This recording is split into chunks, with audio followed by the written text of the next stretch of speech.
Okay, good morning to everyone. So today we will discuss introduction to criminology. So my name is Dr. Romeo Hernale and I am a registered criminologist. So sana ay maraming matutunan, no? Makinig na maigi para pumasa sa inyong mga exam or in preparation para sa board. Okay, let us start. Yan. So dito sa introduction to criminology, no? So this is the most basic subject for the board examination. Nung college kayo, ito yung unang subject na ma-encounter nyo first year, per semester, no? Na kasama sa board examination. Di ba? Kung maaalala nyo pa ang mga panahon na nagsisimula kayo, no? So introduction to criminology ang unang subject. Siyempre, ini-introduce natin dito yung kurso natin, kung ano ba ang Bachelor of Science in Criminology at kung ano ba mismo ang Science of Criminology. Okay, so ano nga ba ang criminology? So what is criminology?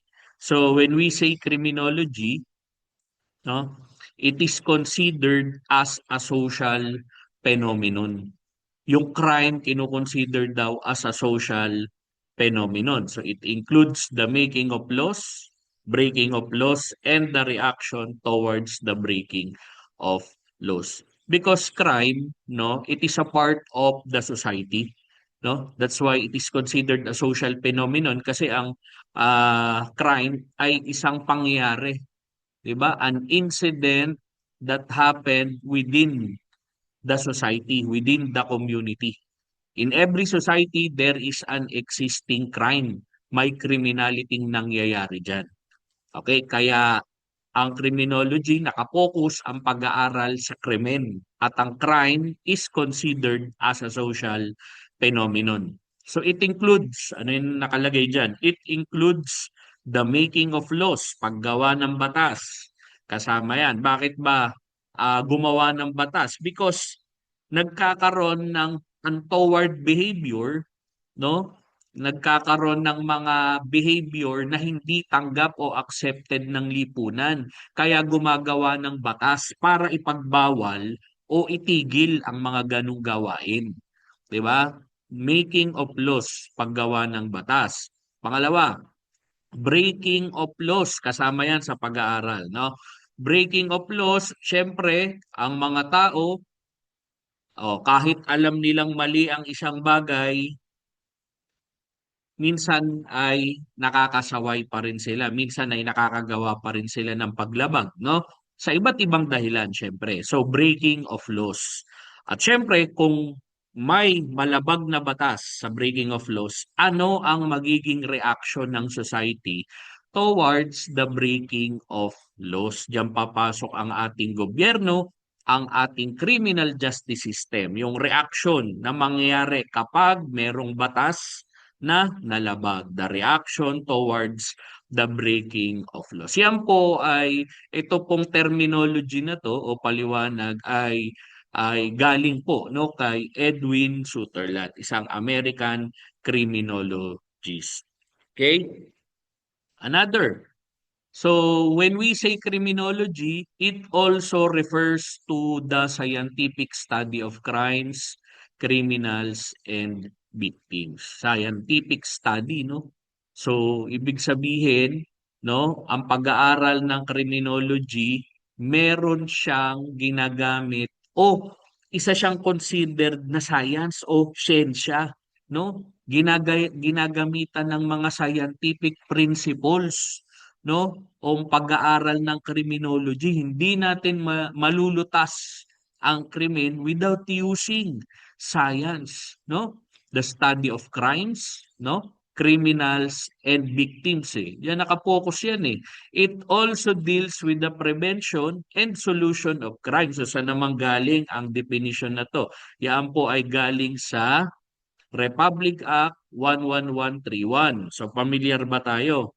dito sa RA 11131 or the Criminology Profession Act of 2018.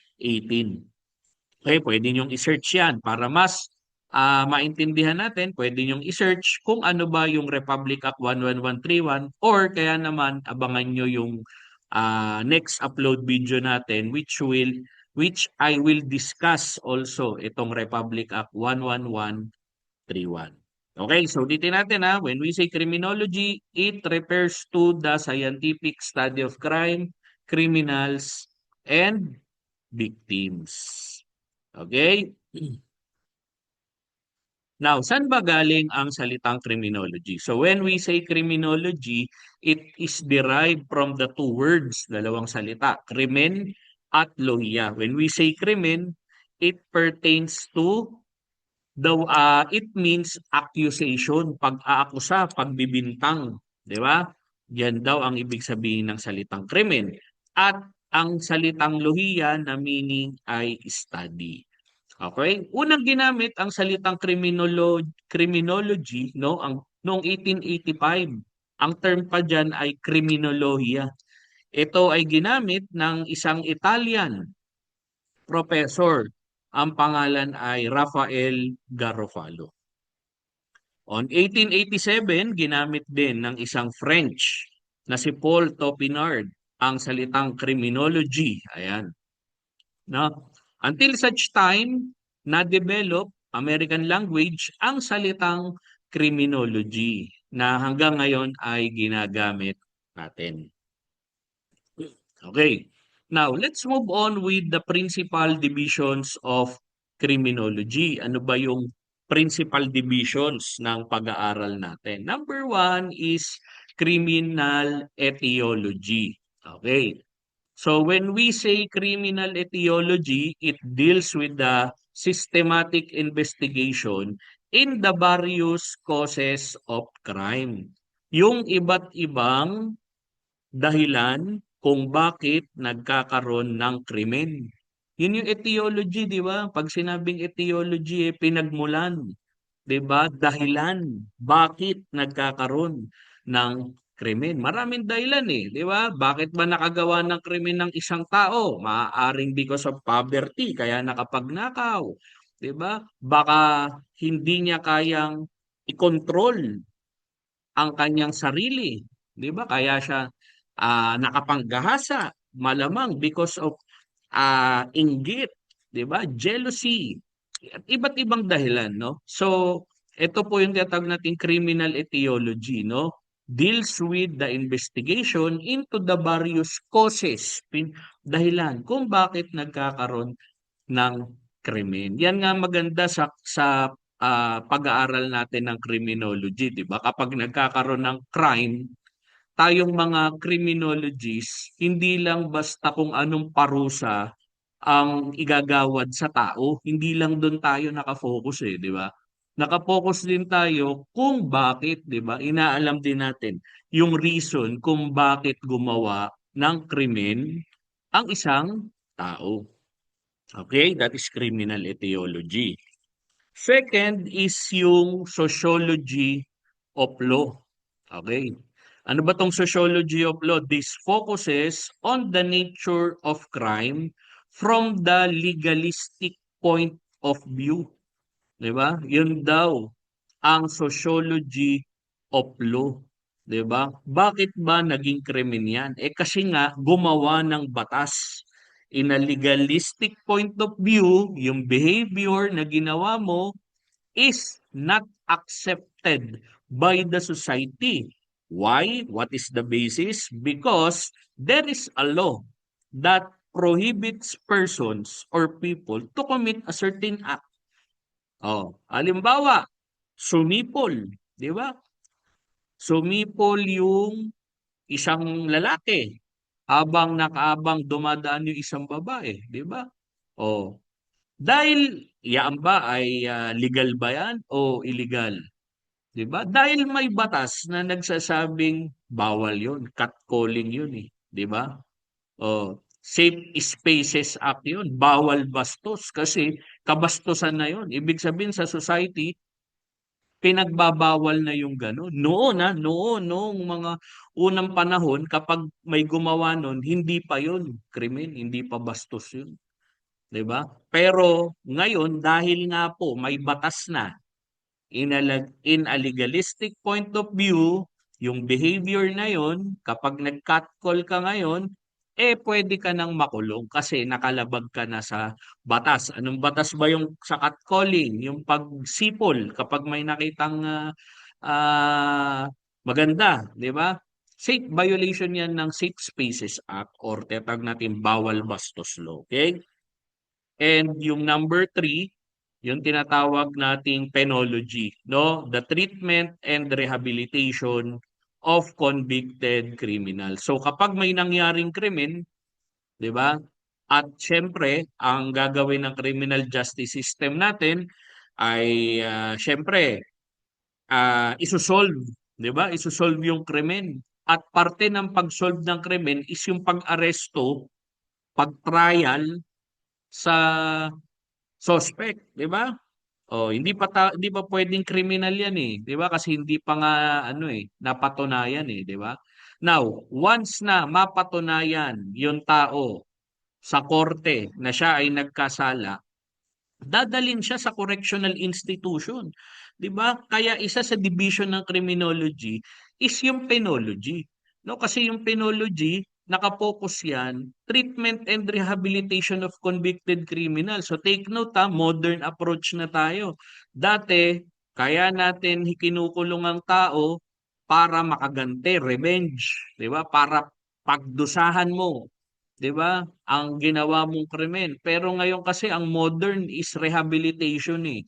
'Di ba? Kumbaga, kung yung taong yan nakagawa ng krimen, paano ba natin pagbabaguhin yan?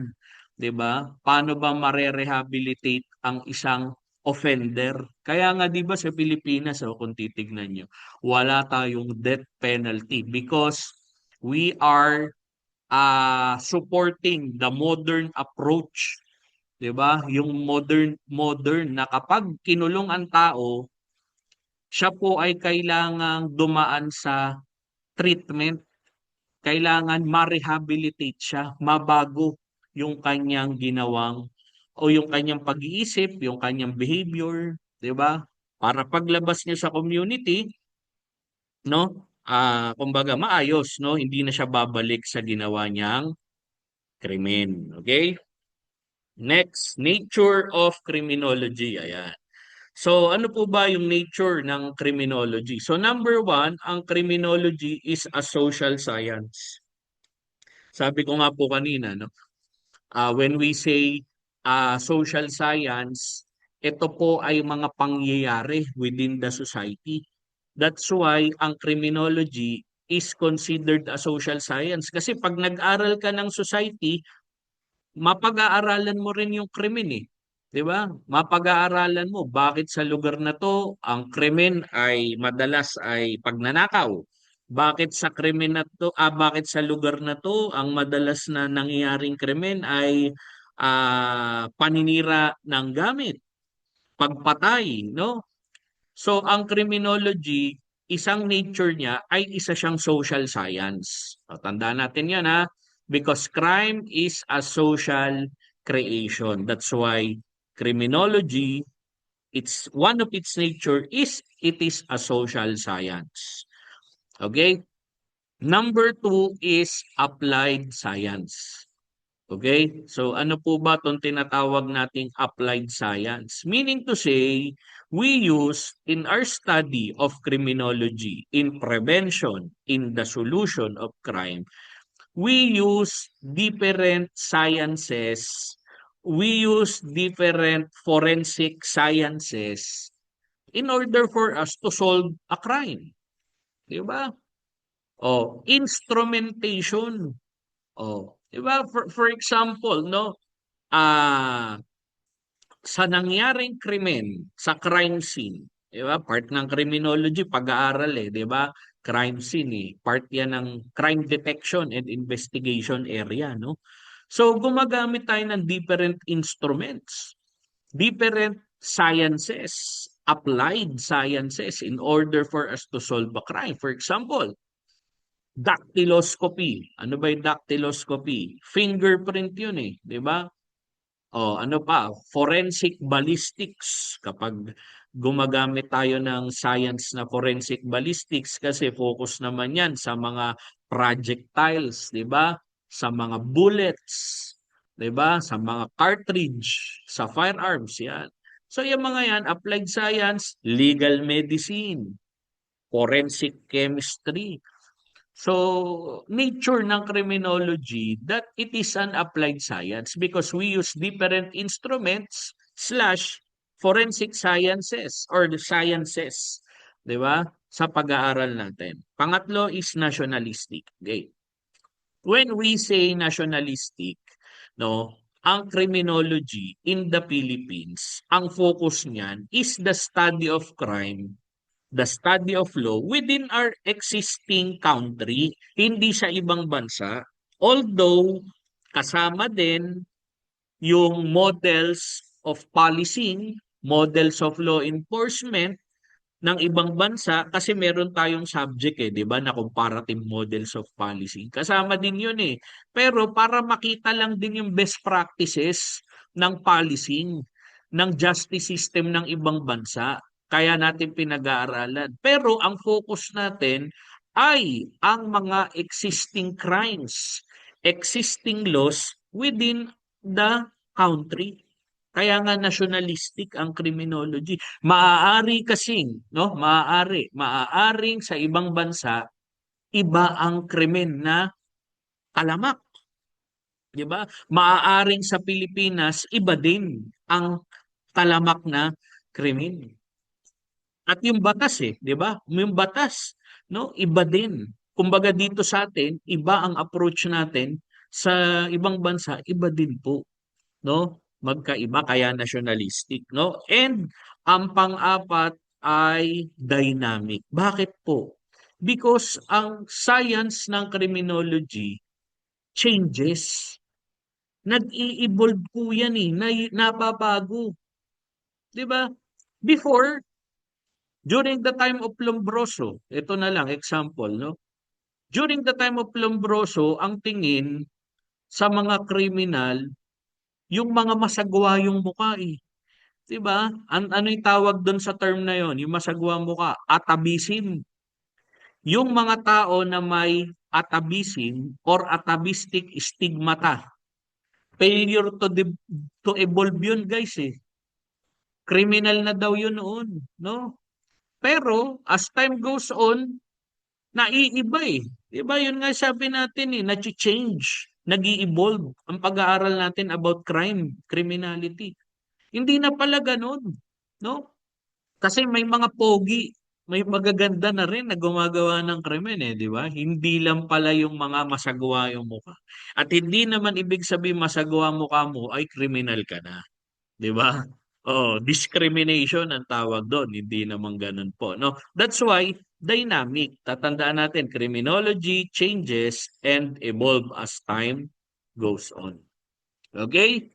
So, sana nandiyan pa rin po tayo ha, at nakikinig. Now, let's move on with the history of criminology education in the Philippines. Yan, sabi nga natin, criminology is nationalistic, sir. That's why we must study, no, criminology education in the Philippines. Ngayon, paano ba nagsimula? O, tingnan natin ha. Okay, nagsimula po ang criminology education in the Philippines sa Plaridel College. Yan ang unang offer ng criminology education in the Philippines sa Santa Cruz, Manila. 1954 po nag-start, no?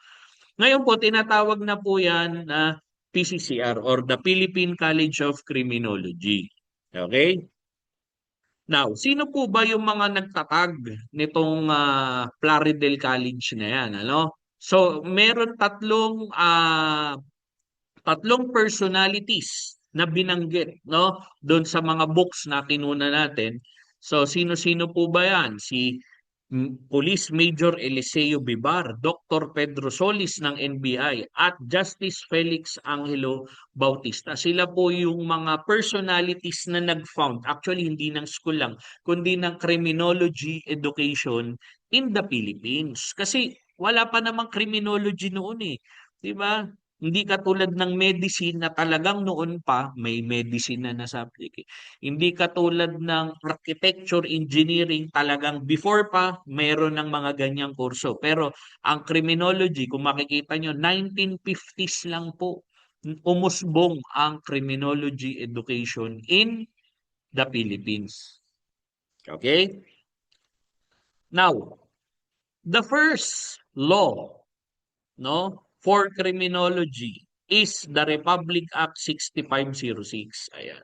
Ito yung unang legal basis, no? Kung bakit nagkaroon ng board exam ang criminology profession. Kasi noon, wala namang board exam ang criminology. If you are a graduate of criminology, you can directly apply in the government, especially in the law enforcement service. Pupunta ka lang kay mayor, 'di ba? Magkakaroon ng endorsement. Pwede ka na mag-apply. Wala pong board exam noon, mga kaibigan. Wala po, no? And that was 1950, 60, 70s, wala pa po 'yan. Wala pa kasi yung batas eh. 'Di ba? Yung 6975 eh wala pa 'yon. Pero later mapag-aaralan natin kung ano ba 'yang sinasabi ko, no? 6506, no? Because of this law, it created the Board of Examiners in Criminology, 'di ba? Under the PRC yan, no? Ang PRC, tandaan natin ha, PRC or the Professional Regulation Commission, no? Sila ang nagbibigay ng board examination sa mga aspiring registered criminologists in the Philippines. Okay? Now, sino ba ang proponent nitong Board of Criminology na law? No, dito sa Bulacan po 'yan, si former Congressman Chodulo Natividad, na siya din po ang kinikilalang father of Philippine Probation. Siya din ang nagpanukala niyan eh. At si Congressman Chudulo Natividad, isa din yan sa mga kauna-unahang Filipino criminologists in the Philippines, for your information. Ha? Okay. So, ang batas na Board of Criminology 1972, no, 1972 na approve, pero na-sign lang siya 1987. So makita nyo medyo matagal, no, bago ma-sign. Pero still, no, nag-took effect pa rin ang 6506 na batas. Okay? Now the first board ay nangyari noong April 1988. Yan na first board exam ng criminology, no? PRC Board Resolution number 3 Series of 1987. Yan po ang first board exam ng criminology in the Philippines. Okay. Now, CHED CMO number 5 Series of 2018. Ayan. Nagkaroon na po ng mga bagong course description and subjects in criminology. Ayan. Starting noong 2018, nagbago na po ang course description. Yung mga subjects nagkaroon ng changes sa criminology. O, di ba kanina pinapag-aralan natin, no? Nature of criminology. Criminology is dynamic, nagbabago. This is a good example because nagbago. Kailangan maka-adapt ang criminology graduate sa changing times. Di ba? Kaya pinag-aaralan na ngayon ng cybercrime. 'Di ba? Dati wala niyan eh. Panahon namin eh.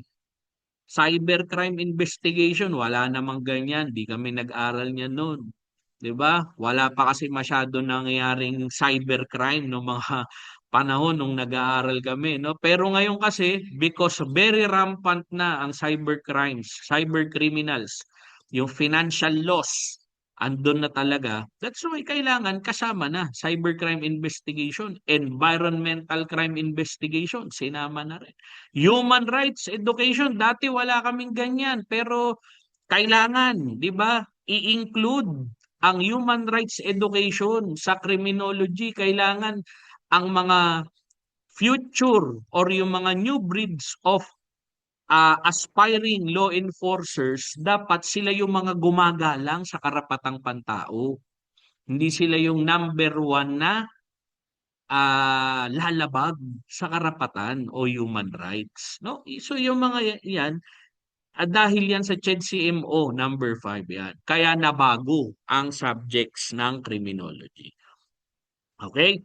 At also, noong 2018, the Philippine Criminology Profession Act of 2018 po ay nagawa. Yan nga po. Ito na yung bago, no? Oh. Dati, 6506, but because of RA 11131, na-repeal ang dating batas. Kaya currently po, 6506 na po ang ginagamit natin, the Criminology Profession Act of 2018. Okay, sino po bang proponent niyan?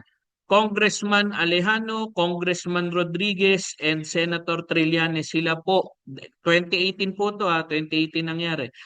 So, yung tatlong congressmen na yan, congressmen, sila po ang nagtulak para maipasa ito, no? Maipasa ang Criminology Profession Act of 2018. Okay? Oh. Next, year 2023, PCAP was declared, no, as the IPO of criminology profession based on PRB Resolution number 3 series of 2023. So ano ibig sabihin nun, sir? Pag sinabing PCAP kasi guys, this is the professional organization of Filipino criminologists, no? Nagkaroon po ng legal accreditation, sabihin na natin, accreditation by the PRC, by the PRB of Criminology, no? Ang PCAP, kumbaga, talagang legitimate na inacknowledge ka.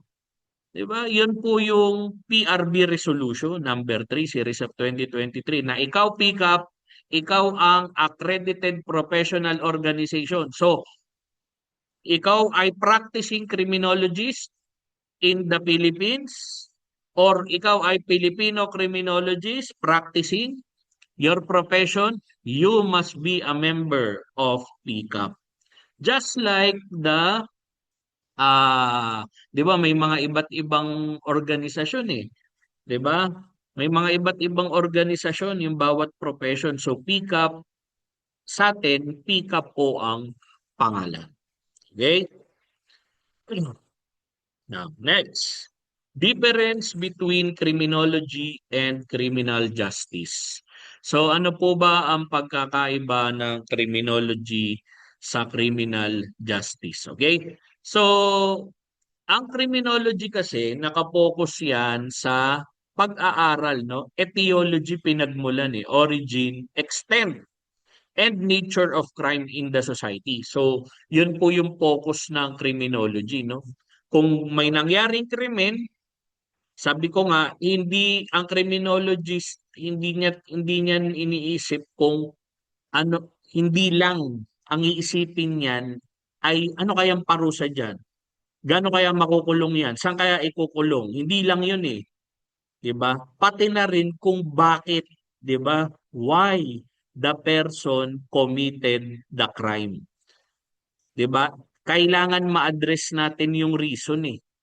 'Di ba? Why the person commits a crime. For example, may nahuling nagbenta ng drugs. Nahuli siya, oh. 'Di ba? Ngayon malalaman 'yun eh. 'Di ba? Ang criminologist aalamin niya bakit nagbenta ng drugs tong taong 'to. Oh, 'di ba? Example number one. Bakit kaya nagbenta ng droga si Juan? Number one, ako baka wala kasing trabahong maayos si Juan. Walang mapagkunan ng pera para sa pamilya niya. Oh, number two, madali kasi readily available ang droga sa lugar nila. 'Di ba? Mabilis ang palitan ng pera sa droga. Oh, pangatlo, baka drug dependent din to si Juan eh. Gumagamit siya eh. Kaya gumagamit siya, nagbebenta din siya. So ibig sabihin, itong criminology na 'to, we are trying to figure out bakit niya ginagawa yun, 'di ba? Para ma-address natin, eh. Gagawa tayo ng mga ano diyan, eh, ng mga research, eh. Bakit kung gano'n ang nangyari, yun ang dahilan, dapat ang criminology will try to come up with the solution. Ano ang possible solution para itong mga, dependents na 'to or yung mga nagbebenta ng drugs, tumigil sila.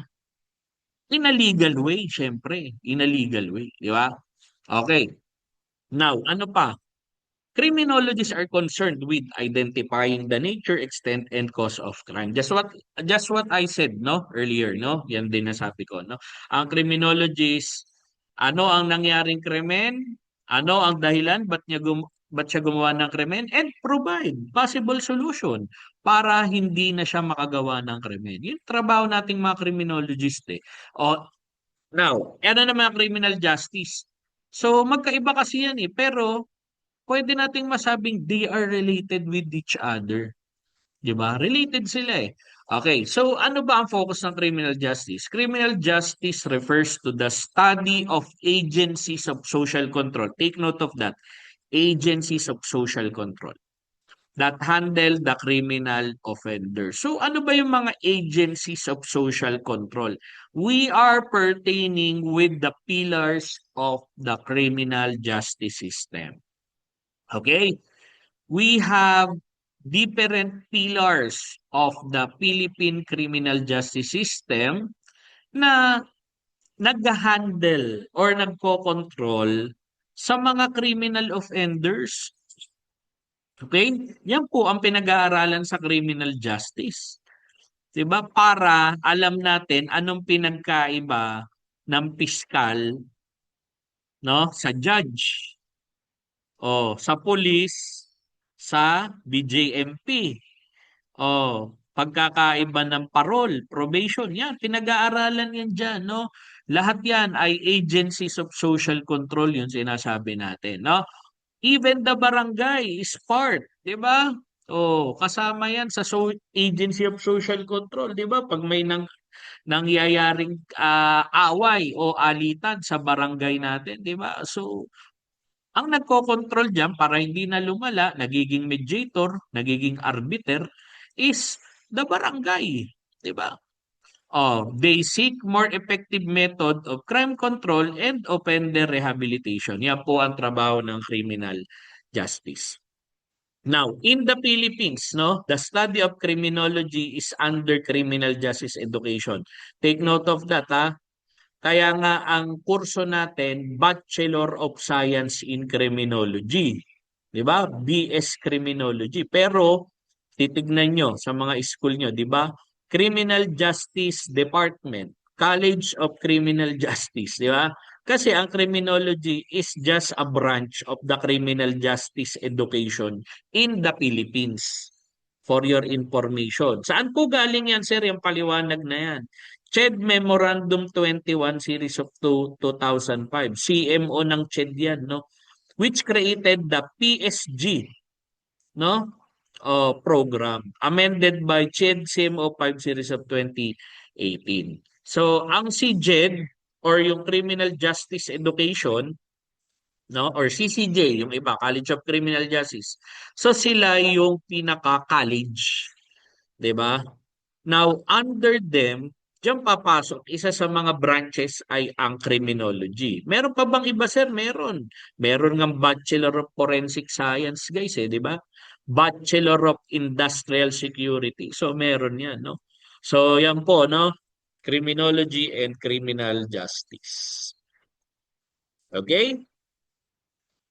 So, try natin, end muna natin dito for the part 1 of our lecture. Then later we will upload part 2. So thank you po.